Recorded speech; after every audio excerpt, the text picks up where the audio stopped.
The Disintegration Machine, written by Arthur Conan Doyle. Narrated by Gerald Pinkston. Published 1929 in the Strand Magazine, Volume 77, Number 457.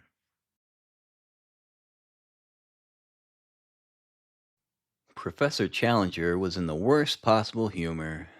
As I stood at the door of his study, my hand upon the handle and my foot upon the mat, I heard a monologue which ran like this, the words booming and reverberating through the house.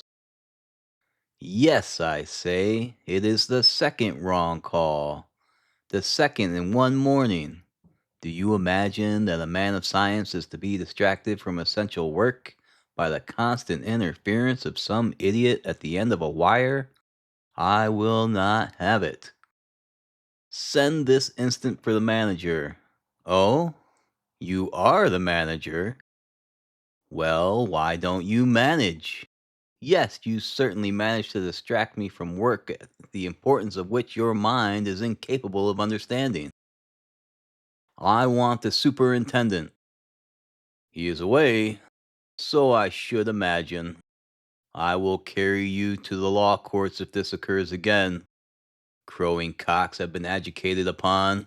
I myself have obtained a judgment. If crowing cocks, why not jangling bells? The case is clear. A written apology. Very good, I will consider it.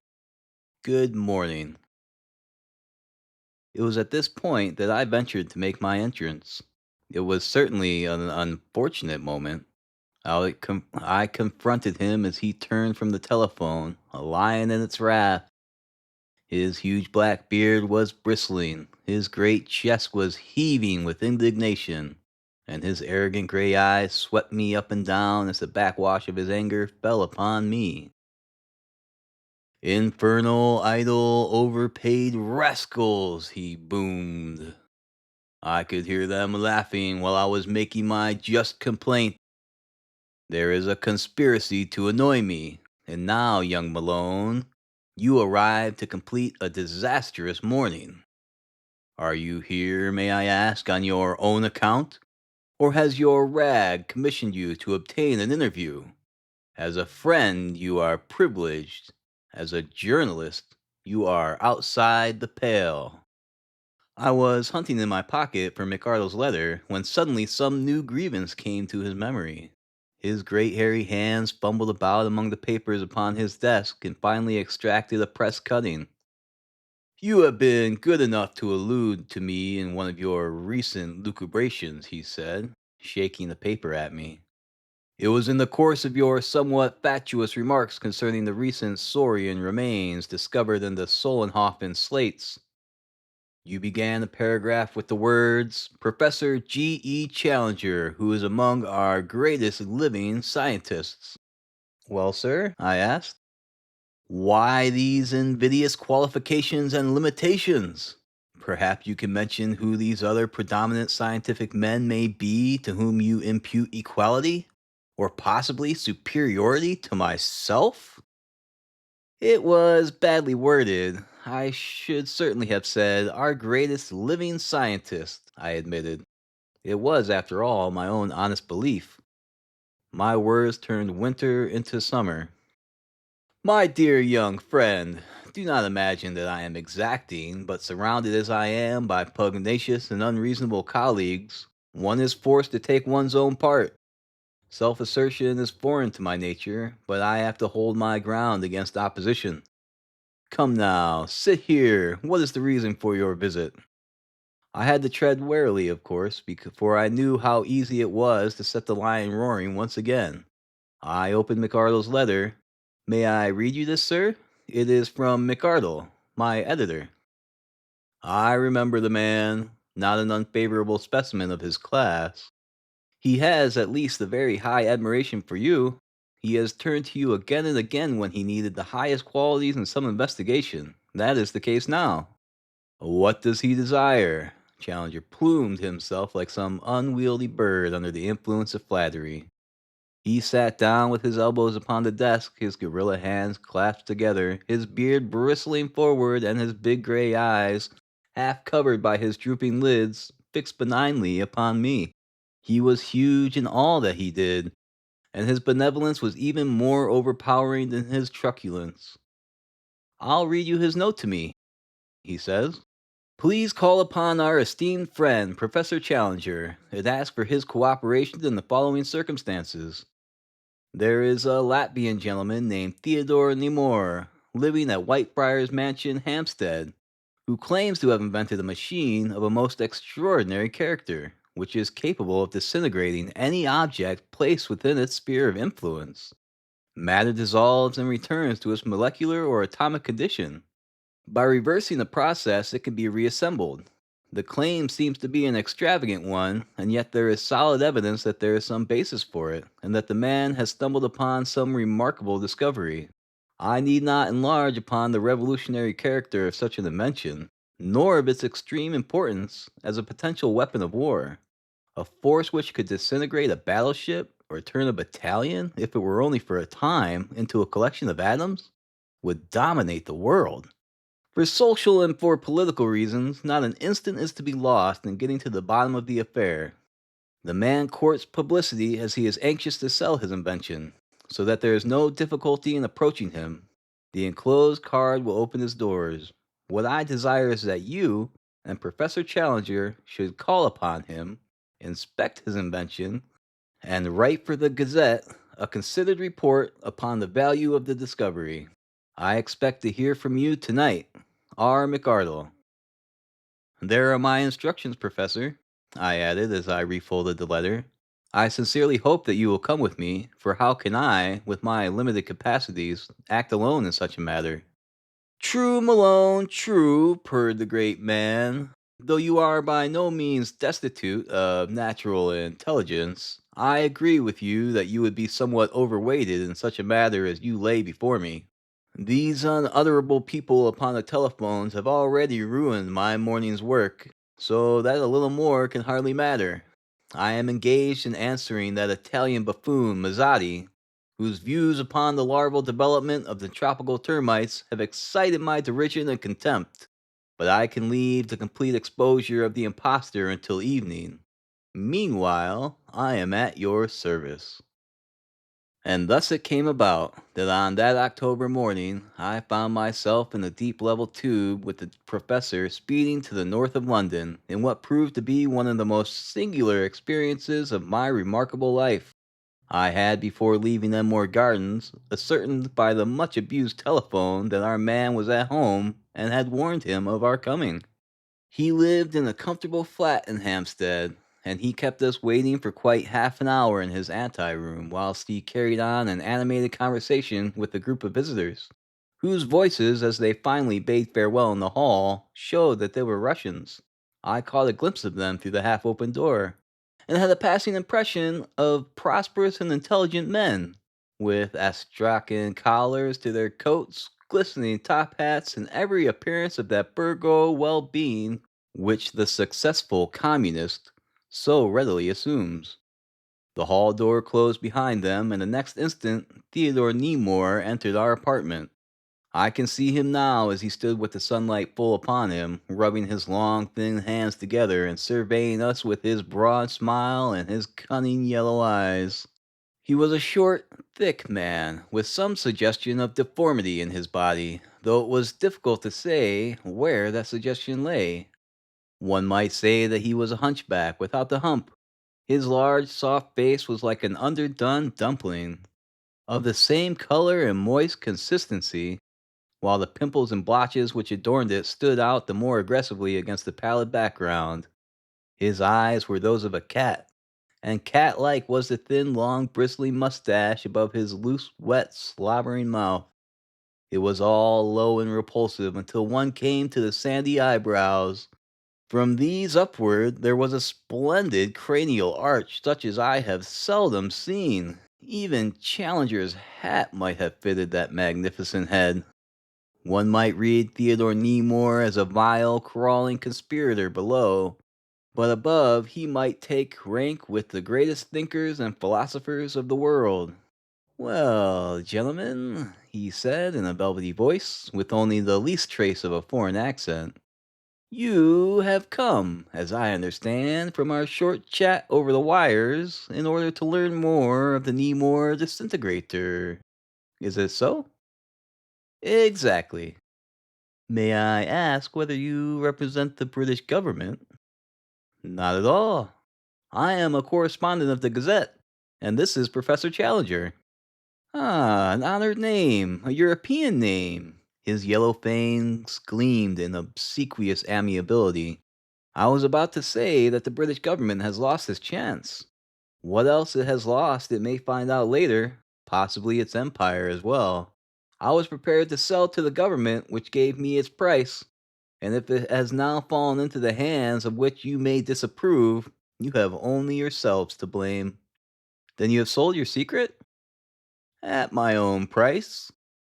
And you think the purchaser will have a monopoly? Undoubtedly, he will. But others know the secret as well as you?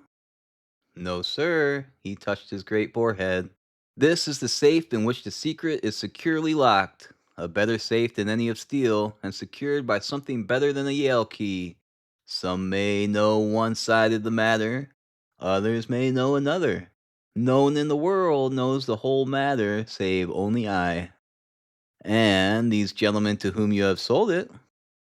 No, sir. I am not so foolish as to hand over the knowledge until the price is paid. After that, it is I whom they buy, and they move this safe. He again tapped his brow, with all its contents to whatever point they desire. My part of the bargain will then be done, faithfully, ruthlessly done. After that, history will be made. He rubbed his hands together, and the fixed smile upon his face twisted itself into something like a snarl. You will excuse me, sir, boomed Challenger, who had sat in silence up to now, but whose expressive face registered most complete disapproval of the Theodore Nemore. We should wish, before we discuss the matter, to convince ourselves that there is something to discuss. We have not forgotten the recent case where an Italian, who proposed to explode mines from a distance, proved upon investigation to be an arrant impostor. History may well repeat itself. You will understand, sir, that I have a reputation to sustain as a man of science, a reputation which you have been good enough to describe as European, though I have every reason to believe that it is not less conspicuous in America. Caution is a scientific attribute, and you must show us your proofs before we can seriously consider your claims. Nemor cast a particularly malignant glance from the yellow eyes at my companion, but the smile of affected geniality broadened his face. You live up to your reputation, Professor. I had always heard that you were the last man in the world who could be deceived. I am prepared to give you an actual demonstration which cannot fail to convince you. But before we proceed to that, I must say a few words upon a general principle. You will realize that the experimental plant which I have erected here in my laboratory is a mere model. Though within its limits it acts most admirably. There would be no possible difficulty, for example, in disintegrating you and reassembling you. But it is not for such a purpose as that a great government is prepared to pay a price which runs into millions. My model is a mere scientific toy. It is only when the same force is invoked upon a large scale that the enormous practical effects could be achieved. May we see this model? You will not only see it, Professor Challenger, but you will have the most conclusive demonstration possible upon your own person, if you have the courage to submit to it. If, the lion began to roar, your if, sir, is in the highest degree offensive. Well, well, I had no intention to dispute your courage. I will only say that I will give you an opportunity to demonstrate it. But I will first say a few words upon the underlying laws which govern the matter. When certain crystals, salt for example, or sugar, are placed in water, they dissolve and disappear. You would not know that they have ever been there. Then, by evaporation or otherwise, you lessen the amount of water, and lo! There are the crystals again, visible once more, and the same as before. Can you conceive a process by which you, an organic being, are in the same way dissolved into cosmos? And then, by a subtle reversal of the conditions, reassembled once more? The analogy is a false one, cried Challenger. Even if I make so monstrous an admission as that our molecules could be dispersed by some disrupting power, why should they reassemble in exactly the same order as before? The objection is an obvious one, and I can only answer that they do so reassemble down to the last atom of the structure. There is an invisible framework, and every brick flies into its true place. You may smile, Professor, but your incredulity and your smile may soon be replaced by quite another emotion. Challenger shrugged his shoulders. I am quite ready to submit it to the test. There is another case which I would impress upon you, gentlemen, and which may help you to grasp the idea. You have both heard, in Oriental magic and in Western occultism, of the phenomenon of the apport, when some object is suddenly brought from a distance and appears in a new place. How can such a thing be done save by the loosening of the molecules, their conveyance upon an etheric wave, and their reassembling, each exactly in its own place, drawn together by some irresistible law? That seems a fair analogy to that which is done by my machine. You cannot explain one incredible thing by quoting another incredible thing, said Challenger. I do not believe in your reports, Mr. Nemore, and I do not believe in your machine. My time is valuable, and if we are to have any sort of demonstration, I would beg you to proceed with it without further ceremony. Then you will be pleased to follow me, said the inventor. He led us down the stair of the flat and across a small garden which lay behind.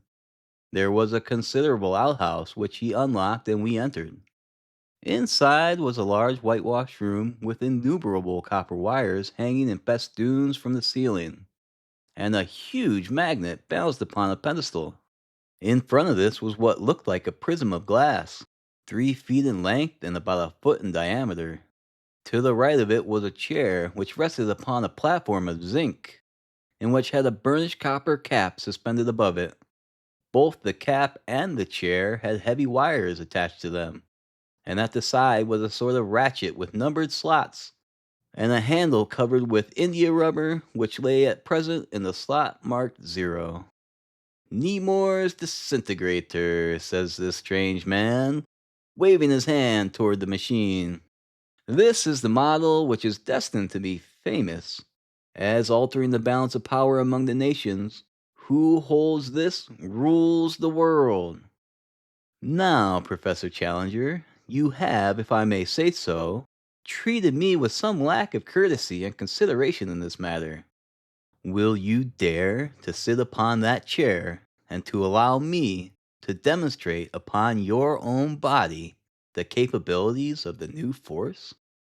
Challenger had the courage of a lion, and anything in the nature of a defiance roused him in an instant to a frenzy. He rushed at the machine, but I seized his arm and held him back. You shall not go, I said. Your life is too valuable. It is monstrous. What possible guarantee of safety have you?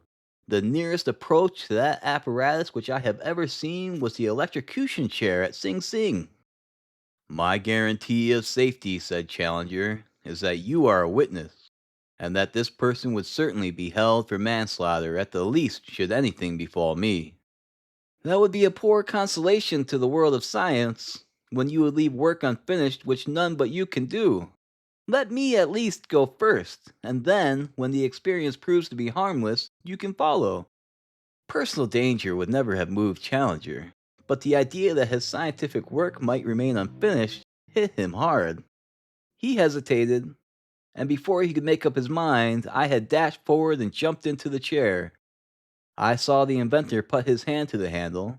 I was aware of a click, and then for a moment there was a sensation of confusion and a mist before my eyes.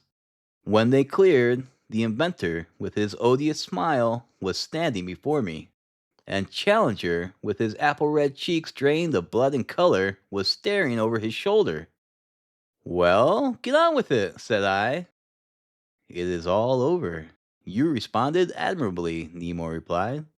"Step out, and Professor Challenger will now, no doubt, be ready to take his turn." I have never seen my old friend so utterly upset. His iron nerve had for a moment completely failed him. He grasped my arm with a shaking hand. "My God, Malone, it is true," he said. "You vanished. There is not a doubt of it. There was a mist for an instant, and then vacancy." "How long was I away?" "2 or 3 minutes. I was, I confess, horrified. I could not imagine that you would return. Then he clicked this lever, if it is a lever, into a new slot, and there you were upon the chair, looking a little bewildered, but otherwise the same as ever. I thank God at the sight of you." He mopped his moist brow with his big red handkerchief. "Now, sir," said the inventor, "or perhaps your nerve has failed you?" Challenger visibly braced himself. Then, pushing my protesting hand to one side, he seated himself upon the chair. The handle clicked into number 3, and he was gone. I should have been horrified but for the perfect coolness of the operator. "It is an interesting process, is it not?" he remarked. "When one considers the tremendous individuality of the professor, it is strange to think that he is at present a molecular cloud suspended in some portion of this building. He is now, of course, entirely at my mercy. If I choose to leave him in suspension, there is nothing on earth to prevent me. I would very soon find the means to prevent you." The smile once again became a snarl. "You cannot imagine that such a thought ever entered my mind. Good heavens! Think of the permanent dissolution of the great Professor Challenger, vanished into cosmic space and left no trace. Terrible, terrible! At the same time, he has not been as courteous as he might. Don't you think some small lesson—" "No, no, I do not." "Well, we will call it a curious demonstration. Something that would make an interesting paragraph in your paper. For example, I have discovered that the hair of the body, being on an entirely different vibration to the living organic tissues, can be included or excluded at will. It would interest me to see the bear without his bristles. Behold him!" There was the click of the lever. An instant later, Challenger was seated upon the chair once more. But what a Challenger! What a shorn lion! Furious as I was at the trick that had been played upon him, I could hardly keep from roaring with laughter. His huge head was as bald as a baby's, and his chin was as smooth as a girl's. Bereft of his glorious mane, the lower part of his face was heavily jowled and ham-shaped, while his whole appearance was that of an old fighting gladiator, battered and bulging, with the jaws of a bulldog over a massive chin. It may have been some look upon our faces. I have no doubt that the evil grin of my companion had widened at the sight, but however they may be, Challenger's hand flew up to his head and he became conscious of his condition. The next instant he had sprung out of his chair, seized the inventor by the throat, and had hurled him to the ground. Knowing Challenger's immense strength, I was convinced that the man would be killed. "For God's sake, be careful! If you kill him, we can never get matters right again," I cried. That argument prevailed. Even in his maddest moments, Challenger was always open to reason. He sprang up from the floor, dragging the trembling inventor with him. "I give you 5 minutes," he panted in his fury. "If in 5 minutes I am not as I was, I will choke the life out of your wretched little body." Challenger in a fury was not a safe person to argue with. The bravest man might shrink from him, and there were no signs that Mr. Nemore was a particularly brave man. On the contrary, those blotches and warts upon his face had suddenly become much more conspicuous, as the face behind them changed from the color of putty, which was normal, to that of a fish's belly. His limbs were shaking, and he could hardly articulate. "Really, Professor," he babbled with his hands to his throat, This violence is quite unnecessary. Surely a harmless joke may pass among friends.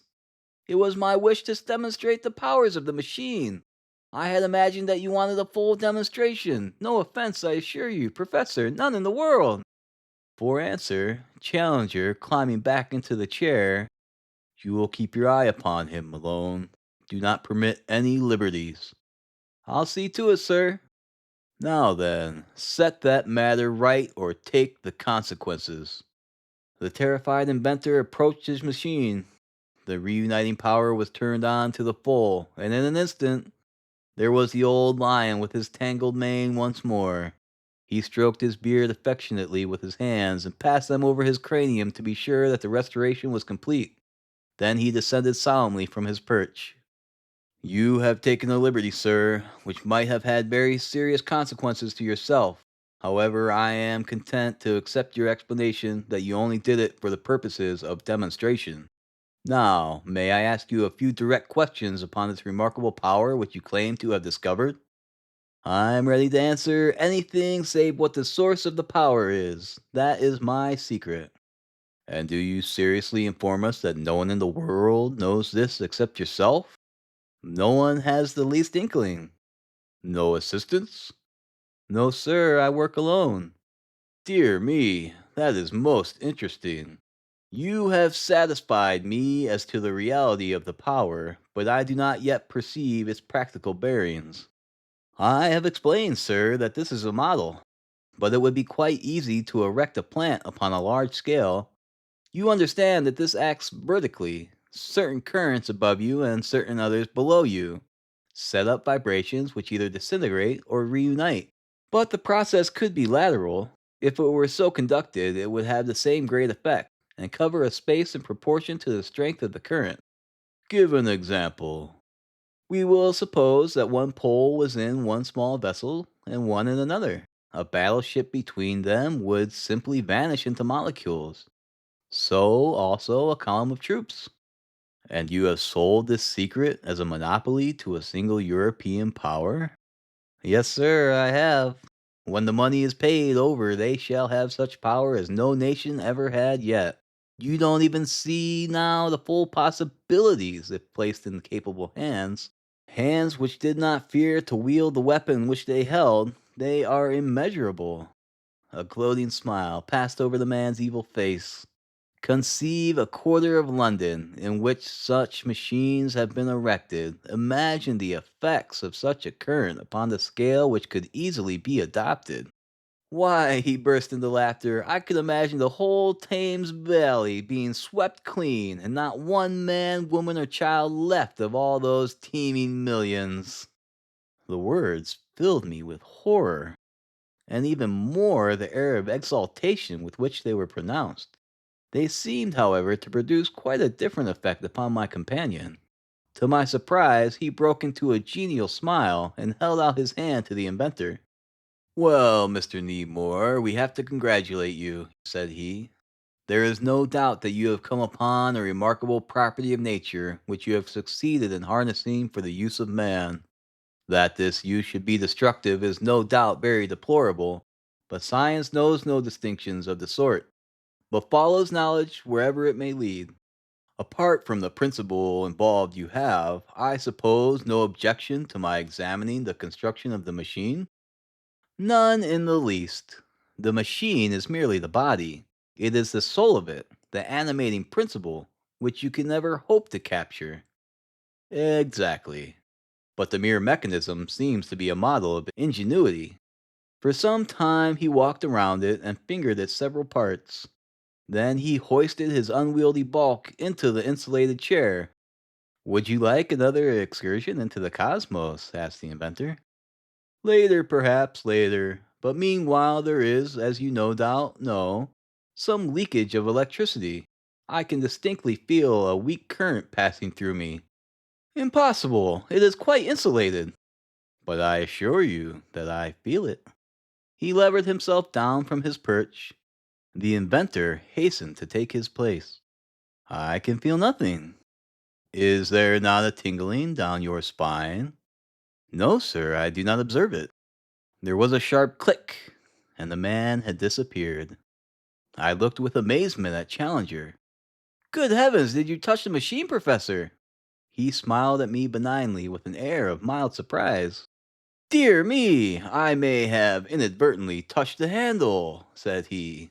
One is very liable to have awkward incidents with a rough model of this kind. This lever should certainly be guarded. It is in number 3. That is the slot which causes disintegration. So I observed when you were operated upon. But I was so excited when he brought you back that I did not see which was the proper slot for the return. Did you notice it? I may have noticed it, young Malone, but I do not burden my mind with small details. There are many slots, and we do not know their purpose. We may make the matter worse if we experiment with the unknown. Perhaps it is better to leave matters as they are. And you would. Exactly. It is better so. The interesting personality of Mr. Theodore Nemore has distributed itself throughout the cosmos. His machine is worthless, and a certain foreign government has been deprived of knowledge by which much harm might have been wrought. Not a bad morning's work, young Malone. Your rag will no doubt have an interesting column upon the inexplicable disappearance of a Latvian inventor shortly after the visit of its own special correspondent.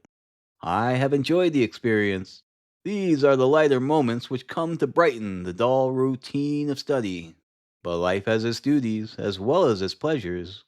And now I return to the Italian Mazzotti and his preposterous views upon the larval development of the tropical termites. Looking back, it seemed to me that a slight oleaginous mist was still hovering around the chair.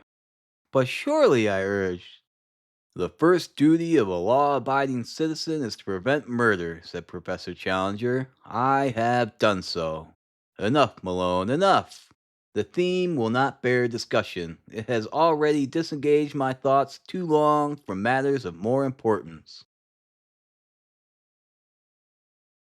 This has been The Disintegration Machine, written by Arthur Conan Doyle, narrated by Gerald Pinkston.